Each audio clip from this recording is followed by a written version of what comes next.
If you were anything like me and just know that fishing is addictive, but didn't know there were addicted fish. You have a home here. Welcome to the Go Show, celebrating all things outdoors in the beautiful outdoor playground of a state, nation, and world that we live in. Hope you had a great weekend. It was hot. Oh, yeah. It was hot. But this is what happens every year in Arizona. It's okay, kids. We will get through it. It's going to be just fine. Just buckle up and just change your schedules. Now, at the top, I mentioned there that fishing is addictive. I think fishing is the most addictive thing there is. I've been watching Wicked Tuna on Father's Day, and we'll get to Father's Day in a moment. But Wicked Tuna, I love it. I've had Captain Marciano. I've had Paul Leon. I've had who else did I have on? Tyler follows us here on the show. I love that show. I think it's fantastic. Wicked Tune is just good. It's just a good time, and it got me over my not phobia. It got me over my dislike of Boston accents. I just had a thing with Boston accents. I just couldn't have. I watched Wicked Tuna for an entire season. I'm good. I'm good. I didn't even watch Goodwill. I've seen Goodwill Hunting, but I didn't watch Goodwill Hunting like the dozen times everyone else has. I just couldn't handle the Boston accents. Sorry, Ben Affleck and Matt Damon. Didn't swim a thing. But I'm addicted to fishing. I watch fishing. I don't watch a lot of bass tournaments. I don't watch a lot of that. I'll watch a lot of offshore fishing shows because I'm wildly addicted to offshore fishing and offshore fish. So fantastic. But I said that fishing is addictive. When I saw an article that said that fish are addicted, oh, excuse me, what? Yeah, check this out, and it's something that we need to have a discussion about because it's pretty wild. So new evidence turns out that fish are getting addicted to drugs according to a recent survey. Now I'm not jacking around with you guys here. This is something we need to talk about. I actually have the entire research the research paper pulled up, but I'm not going to bore you with that. It's a lot of yeah. For one, some brown trout have become addicted to meth. Other types of fish lost their fear of predators after ingesting depression medications. Sounds like a bad science fiction movie, but no, sounds like a cocaine bear kind of vibe. But no, this is real. These are people that are dumping pharmaceuticals into streams, lakes, and oceans, and the fish are like, what's this? And and keep seeing, ooh, what's this? Ooh, what's that? Oh, like little Pac-Man just running around, just grabbing pills. It might be diffusing into the water as they breathe it through their gills. Whatever it is, it's bad. And I always thought it was funny when I'd fish in Tempe Town Lake. I was like, I could only imagine what these fish are ingesting. In the biggest party school in the nation, there's a lake, and it has a lot of fish in it. That lake has those fish are ingesting some crazy stuff. Crazy stuff. Yeah, so I fish in Tempe Town Lake. I don't eat said fish in Tempe Town Lake. But this goes so much further. And no, it's not a lecture on saving the planet, but it does show us really the impact of certain things that we do and certain things that we allow that are starting to jack with things in a big bad way. You never thought about it, did you? You never thought about meth getting into a stream, meth getting into the ocean. You ever really think about that? It happens. If you want to see one of the biggest tragedies in our environment and tragedies in conservation, go to the southern border. No, this is not a political commentary here. I have just been there and seen it with my own eyes. The amount of pharmaceuticals that are left behind in that desert, and there's some strong pharmaceuticals that are left behind in the desert, and drugs that just get dumped by coyotes and just gone, are seeping into the basically rain comes, it just basically just goes into the soil, or what's up, Eddie, or it goes into or animal comes along and it turns out to be like these brown trout that are addicted to meth. Yeah, you picked a fun time to jump in, didn't you, Eddie? Yes, the brown trout addicted to meth. An article that we discovered is a new research, a paper that was published last week in the Journal of Nature Sustainability. Researchers urged the pharmaceutical industry to start making some changes. They quote, there are few pathways for these chemicals to enter the environment. If there is inadequate treatment of pharmaceuticals that are being released during drug production, that's one way. Another another during use. I don't know another during use means when a human takes the pills and not all the drug is broken down inside their bodies, they flush them out into the environment, if you know what I'm saying. In addition to medications, illegal drugs such as cocaine, meth were in the waterways and affecting fish population. They tested 1,052 locations. Over 61 drugs were found. Nearly half showed traces of at least one drug being above safe levels. That's a real thing. Southern border, medications down there, real thing. Mexico side of the southern border, real thing. That's our environment. We all share that. That's us. And then you start getting into the debate on lead ammunition, lead versus steel, because when you shoot lead into your bird hunting and all those little lead pellets, they end up landing on the soil, and lead gets into the soil in large quantities during an entire season. If you shoot a bird, can't find the bird. It happens all the time, y'all. It's part of hunting. Get it? But we always just shrug that off like, yeah, coyotes got to eat, snakes got to eat. Just kind of teeing up a snack for them. And what we don't realize is that that snack is now containing lead. So there's just you see studies like this, and it blows your mind. But then you think, yeah, it seems to make a lot of sense. Yeah. Greener drugs reduce the potential of pollution through the entire cycle, says one of these scientists at the University of Basque County. Drugs must be designed to not only be effective and safe, but they also need to be produced in reduced potential risk to wildlife, human health when present in the environment. Holy mackerel. Didn't think I'd be talking about that on a Monday. My coffee's barely even kicked in. Holy cow. But what are we going to do? We've got to start making, we got to be vocal about this, especially on shows like this. Lynn, I didn't think of it. Lynn asked, who didn't blanking know that would happen? I didn't even think about it. The lead thing, obviously I've had debate on top of debate. I've had discussions and wonderful conversations about lead versus steel ammo. But I get it, but I didn't think there'd be meth in my streams. I really didn't. And it's hard because we look at it as like, oh yeah, so we got to change here in the United States. I agree. We had to do something. But I got to tell you, you look at these Chinese rivers that are flowing into the ocean. There aren't people playing in those rivers because they'd most likely die if they did. So, I understand that it's a global issue, but damn, brown trout addicted to meth, straight out of Cocaine Bear. But yeah, let's we can move on. It's okay. Yes, but that's just mind blowing. I did not think that would happen. 61 found in 1,000 bodies of water surveyed. 61 of them had unsafe levels of narcotics. Jeez almighty, I'm telling you. Let's talk about this. Did y'all see that Apple on your little tracking device here? Did you guys see that there was a new update with new features? Lots of good things coming out. Lots of neat things happening in the Apple world. Lots of scary damn things happening in the Apple world. I'll tell you that much. Holy mackerel! But every now and again, they get it right. And what they've done is they've rolled out the trail maps feature, and it's almost every damn trail you could possibly imagine. It reminds me of a really cool version of iHike. And if you like to get out on the trails, if you just like being outdoors, even just off the grid, go somewhere, have picnic, things like that, iHike is a fantastic, and I mean fantastic app. But beware that you will have to you'll have to download where you're going onto the into the app first, and then you can kind of use it off grid. You don't need Wi-Fi, you don't need satellite signal out there or anything like that. But you have to make sure you download like Maricopa County, Pinal County, and they'll give you the geological survey map, and it is pretty damn accurate. So iHike is pretty cool. But then Apple shows up, and they're like, "Hold my beer.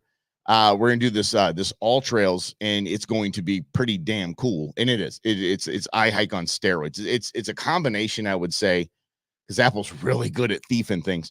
It's a combination of iHike and Onyx Hunt. I think Onyx Hunt is fantastic, but this has a searchable feature. You can drop pins, save to your library.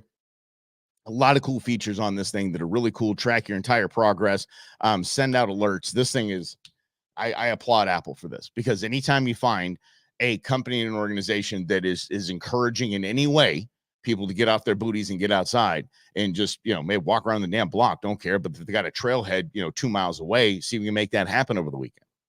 So, and again, I'm always going to say this. This is always what we've been doing this for 11 years. I will always tell you, hydrate like crazy, hydrate, and let somebody know where you're going. And anytime you hike, and if I see you out there and it's over 100 degrees and you got your dog out there, you're going to get words from me. There we go. You can take your cat. I don't care about cats. That's just me. It's the ABCs of me. There's actually, there are several apps that we should talk about. Like, why don't we talk about that on, let me talk about this tomorrow. Yeah, let's talk about apps tomorrow. If I had my pen here. Where's my intern? Intern Beans. Okay, she's gone. There's a reason why I said that. I'll give you a second here. But we'll talk about apps tomorrow. Outdoor apps that are just going to really, I'm telling you. I forget who it was. It might be somebody just jumping in here. But it was a couple years ago. I did a show on apps, and they're new, so would be new features. They said I almost darn near saved my life having that app out. I think it was Lake Pleasant. He was out somewhere. It's like, if I didn't have that, I'd have been in pretty bad shape. So yeah, we'll do it. Yeah. Let's talk food. I'm all about talking food, man. Yeah. Onyx Hunt is wonderful. It really is. And I'm telling you, I'm a guy that gets an app and I'm like, okay, I got an app for this purpose, right? And I rarely dive into the app. So I'm at just the surface level of Onyx. And I'm still impressed. I'm like, okay, worth the money for sure. Yeah, definitely worth the money. I got the multi-state deal because I was supposed to go on that Colorado hunt. That was a disaster for my buddy Slavo, but yeah, I paid a little extra, but I hope you see, and that's another thing. I only get it for one feature that I like, and I'm like, that's why I want that app. And even if I pay for it, sometimes I forget to go, oh, I should not pay. They're going to charge me again. Damn it. There's an Apple feature for that as well. There's an Apple feature. Can we talk quickly? And the reason why I made sure intern Beans wasn't in the studio. I'm going to double check. This is tough one. Intern Beans. Locked and loaded. Here's the deal. I take very good care of intern Beans. I take very good care of intern Nooch. Intern Sarah stopped by yesterday, Father's Day. She stopped by with her hubs and a nice a 12-pack of beer, a Mother Road sample pack. But it was like, okay, yeah, cool. You got me some beer. So totally awesome. It was the fact they stopped by, they did something. They brought the beer in and they hung out for a little while, and it was cool. It was like, it's very touching that Sarah would think about stopping by old Unc's place, because I was the dad figure. She calls me Dunk, half dad, half uncle, Dunkle. So that was nice. I take very good care of these kids. I get up on Sunday, and I'm like, well, what's going on? They're like, I don't know. What do you want to do, Dad? I don't know. Do you guys have anything planned? No. We just know that you like to hang out and just kind of rest on the weekend, so we just thought we'd just kind of hang out. Okay. Okay. All right. Son, do I have to remind you, intern Nooch, do I need to remind you that your first big game hunt for your 16th birthday was a bison? Nope. I don't have to remind you. Okay. Why do I bring that up? Have I failed as I got 2 bars of soap. Really nice smelling soap. I love it. It's fantastic from Bath and Body Works. I love it. It's good soap. That's it. And they were expecting me to cook. And if we didn't cook, I was supposed to take them somewhere to go eat. I'm like, what is this business? You both got jobs. Like, what am I doing? I hope your Father's Day was awesome. I mean, it was still awesome. I got to hang out with my tribe, and that's totally cool, and I love that. But yeah. Damn it. No, my girlfriend Becky had her girls in intern beans make really cool frames with the shells that they got and cleaned and polished from Mexico, and they made cool little frames and a nice little picture of me in intern beans. I should have that picture right next to me, but it's over there. Yeah. Okay, let's talk about food. If y'all want to talk about food, I'm ready to talk about food because I was going to cook. I was going to make chicken fried bison, mashed potatoes, and salad. That's what I was going to make. And I have it out, it's thawed, everything's ready to go. And then I was like, you know what? Damn it, I'm not going to cook. That'll sit right here. Thank you very much. But I was going to make chicken fried bison. And I'm like, dude, these guys went and bought me coffee this morning. That's it. I'm like, I'm not making them. I'm not going to get up and make a meal like that. But chicken fried bisons, yeah. Yes. Sounds like a great dinner tonight. Okay. All right. If that's what you want, my dear, that's what we shall have. Chicken fried bison then. But I am I actually ended up going to KFC and taking it over to my girlfriend's house, and we just went in the pool and just hung out. I was like, that's a cool way to play Father's Day. Watch the Dodger game, lots of fun, and like I said, I was binge watching Wicked Tuna. But let me tell you something, man. I am not a trout guy, guys. I know, Eddie, you're just asking me about that. I do not like fishing for trout. And now that we know that brown trout's full of meth, maybe I can get a little side hustle going there, man. Okay, man, let's get some brown trout here. Check it out. It's new, fresh, still flopping. Look at this guy. I don't like fishing for them because if you look at them wrong, they die. And it's not a catch and release kind of biz. They're just so delicate, and they don't hit like bass, and they don't hit like yellowtail. They just So cooking it, I think my one of my father's wives, one of my stepmoms. No, it wasn't a polygamy thing. He just liked to get married and divorced a lot. So one of them made me eat trout all the time. And it was just, I was picking through bones, and I was like, you guys want to talk about cooking bass? I'll cook bass all day. You want to talk about cooking tuna? We'll cook tuna, y'all. Tuna. We'll make it happen. Yeah, they're damn good at stealing bait. They're little ninjas too, because they don't hit. They just do the bass are like just big dumb and it's mine. Yeah. I don't think trout have a lot of reaction strikes. Yeah, so but bass do. That's why we get those things super shiny and get them moving. And so yeah, I'm all about bass fishing. I'm all about offshore fishing. I'm not about trout fishing. So trout, I will find a nice recipe for you guys and say that's something that I would do if I was cooking trout, but you're probably not going to get me to cook trout. No. And I got some good pasta sauce. So I better get this website up. I better get this website up so I can post some recipes on there and you guys can hang out. But the chicken fried bison is going to be fantastic. Chicken fried steak is basically used to be my favorite, like as a child. That was like my favorite meal. What do you want for your birthday? Chicken fried steak. What do you want for whatever? Chicken fried steak. I love chicken fried steak. Every time I go to any breakfast place, it's usually included in my meal and some chicken fried steak. But now I have chicken fried bison, which is the tenderized rounds. Oh, so good. So yeah, I'll be making that and not like, deep frying it or anything like that. Yeah.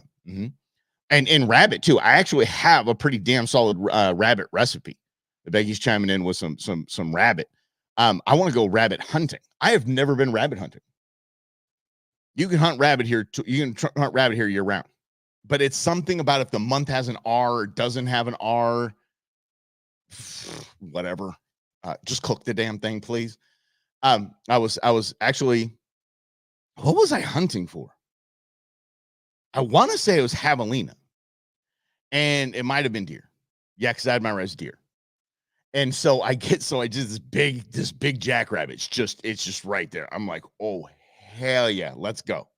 And I get this thing in my sights, and I'm like, oh yeah, we're having wabbit stew. And then right as I do that, I kind of remember what are the four tenets? What are the four rules? The four holy rules of firearm safety. One of them is the reason why we're telling the story. 4 rules. Always treat a firearm as if it is loaded. Correct, right?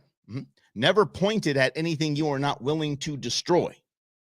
Keep your booger hook off the bang switch until you're ready to fire. That means keep your finger off the trigger. And number 4, always know what is beyond your target. So, got in there. Now I need to know. what's behind, because everything's ready. All four right there. Boom, boom, boom. I'm about to have wabbit stew. There's a cow who's right behind him. I'm like, as much as I want this rabbit, I don't want to spend the 30 grand or whatever the farmer would charge me for being, it's like, yeah, it's still my cow. See the big tag on its ear? Yeah, that's mine. Do you want to write a check or do you want to Venmo this stuff? Mm-hmm. Yeah, Zelle. I don't know if there's a limit on it, but this is a very expensive cow that you just got. And what would you do in that case?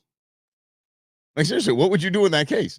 If I were to accidentally shoot a cow, a rancher's cow, I would obviously have to compensate him for it. But here's what I would ask, and I'm being sincere in asking this. Go throw your opinions in here. I would love to hear from you. Do I get to keep the beef? Is it mine? Do I have tenderloin? Do I have beef ribs? Do I have it all? Do I have my brisket? Want some brisket nachos? I think that needs to get on the menu here. Toot sweet. But do I get to keep it? Beck sent me an article this weekend about a guy that hit a turkey. I think he was on his way to paddleboarding or something, and a turkey jumped up in front of his truck and basically lodged itself in the roof rack, and it killed the bird. So he called Game and Fish, and Game and Fish said, yeah, did we get you a salvage tag? Cheers. Congratulations. Guy has a picture of it on a rock, fanned out, tail feathers fanned out. And it was amazing. Anyone would be happy. Anyone would be happy turkey hunting to get that turkey. Yeah. So he just called for a salvage tag. And so that's a lesson here too, by the way. If you do hit something and it is salvageable, call the Game and Fish department, and they will most likely say, okay, here's your salvage tag. But this is what I want to know. If I cap that cow, do I get to keep it? Yeah. I would, there'd have to be a negotiation there. I'm sure there would have to be a negotiation. But hey, thanks for hanging out with us. This is a funny story that I came across this morning. An Italian footwear brand. This is a show about the outdoors. Yeah. An Italian footwear brand is making high-end sneakers, and these things look cool. High-end sneakers out of pythons, carp, and other invasive species. Here we go.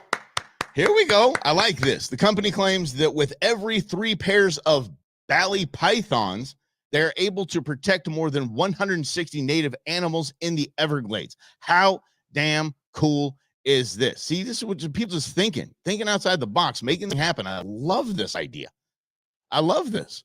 Now, y'all know me. I love boots. I love I have boots that are made out of water monitor. Yeah. The big lizard, the Komodo dragon. And I love the damn things. They're my dress boots. They're my MC boots. They're my going out boots. Those aren't the, the S kickers. Those are the, all right. Going out and wrecking stuff. I'm all about it. So that's, but this company is making, I actually am trying to see the carp. Yeah. There are actual Florida Burmese python hunters. When they remove the snake, they're helping protect the fragile ecosystems in America's largest tropical wilderness. So normally they would just maybe, toss it because they're basically just doing conservation with these invasive species. Maybe they eat them. I don't know if you eat python. I'd try it. But this lady just found an amazing idea. She said, okay, here's what I'm going to do. I'm going to tan out all of these, whether it's carp, whether it's python, whatever it is. And whether it's in Florida, it's the iguana, whether it's iguana, I'm just going to tan out these hides and sell them to an Italian footwear brand, and they're going to make shoes out of them, and away we roll. This is it. Guys, I'd wear them. I really would. Yeah. So I actually have a Stingray wallet. Nobody knows what that damn thing is. Nobody knows what it is. I think one person in the entire time I've had it, one person knew what it was. So I don't think I'm going to be rolling around and people are like, ooh, is that Burmese python? Oh, that's got to be a Burmese python in your sneaker. Yeah. Is that iguana? Something real nice? Yeah, I don't know if it's comfortable, but again, I'd do it. I'd wear it. I'd eat a python. I'd try. I don't know. But I didn't know that. We just learned last week. We learned that iguanas are edible. They call them the chicken of the trees. I didn't even know they hung out in trees, but now I know. And if I could try it, I'm gonna try it. I want to try gator. I want to try gator. Oh boy. And I want to try python now. I want to see if is python edible. Let's do this right on. Let's do this right on the show. I have no problem with doing this. All right, is python edible? Nope. This Google does not like this. Does not like this at all. Edible. Let's see here. What does the Google AI say? Yes, some people eat python meat, which is considered a delicacy in parts of Southeast Asia. It's also eaten in, well, that obviously is East Asia, Latin America, and Africa. Python meat is white with a texture similar to calamari and a flavor texture similar to chicken. God just gave up, I think, at one point. I think God creating the heavens and the earth and all the animals and what should they taste like? He just at one point he's like, I'm just like, there's the bazillion animals that we have plans for. So let's just make it all taste the same. It's gonna taste like chicken. It's like, why does everything have to taste different? Mm-hmm. But check this out. All right, so when it comes time to butcher pythons are easy to fillet and produce very little waste. All right, since they don't have limbs. Thanks, Google. Snake meat, which can be used in soups, curries, sauteed on skewers, dried into jerky, or barbecued. Let's go. Oh, this is talking my language. It's talking straight sexy to me. Google flirting with me. Saying, yes, Mike, we know exactly how you are going to want to prepare this. Python curry. I'd give it a try. I tried green curry. I loved it. I love it. I'm all about that. So, and I made, what did I make? Pheasant lo mein. Oh, that was fantastic. The pheasant lo mein came out perfect. Chef's kiss. It came out perfect. And I loved it. So it's going to be, it's now I'm just hungry. And I'm making chicken fried bison tonight. So I'm just happy with the mashed potatoes and yeah. No, they in a lot of countries they do. Lynn just asked me eat stray dogs. In a lot of countries they do. Breaks my heart, but I mean they do. And my buddy was in Uruguay in the Peace Corps, and he said, "Dude, if it's got 4 legs, it's food." He had a whole picture series of him cooking a cat. He goes, "It's normal." He goes, we just freak out about it because they're our pets, and so yeah. I don't know if I try dog. I don't coyote hunt. I don't. But I because I'm not going to eat. I don't shoot anything I'm not going to eat. So I'm not going to eat dog. And I've seen too many videos. I just don't like it. I know big bad hunter. Oh, he's sad to kill an animal. Well, dude, yeah, I love dogs. And I saw when a guy was out there archery hunting a coyote. And I just heard the dog yelp, and I'm like, forget this noise, dude. No way I'm doing that. No way. I know it's necessary, and I know good people that do it and awesome people that do it, and I love them for doing it, and it's fun for them. It's awesome. It's legal, and Game and Fish said we need to do it, and go. I love it. It's just not for your man, Mike. Not a fan. No. Apps. We're going to do hunting and outdoor, fishing apps, everything outdoors. This is what we do here on the Go Show, everything outdoors in this beautiful outdoor playground of a state, nation, world that we live in. Tomorrow we'll talk about some apps. And I think I found a story. Rob Hunter actually sent this to me. A 40, I don't know, the big old 40-year-old woman. That was it. They found her in a gator. This thing's huge. I saw the picture of it. Scary as all get out. Man, just yeah. Always keep your head on a swivel, especially in Florida. In Florida, you got to worry about weird dudes. You know, everything starts with a Florida man. Ain't got to worry about gators. And eat iguana. All right, let's get out of here. Thanks. We'll do it again tomorrow, right here at 11 o'clock on the Go Show, celebrating all things outdoors, this beautiful outdoor playground of a state, nation, and world that we live in. Thank you all for hanging out. Thank you all for commenting. Like it, share it, and get it out there. Get the word out there. We do this every day at 11. Apps tomorrow. We're going to make it happen. We'll see you then. Have a great afternoon.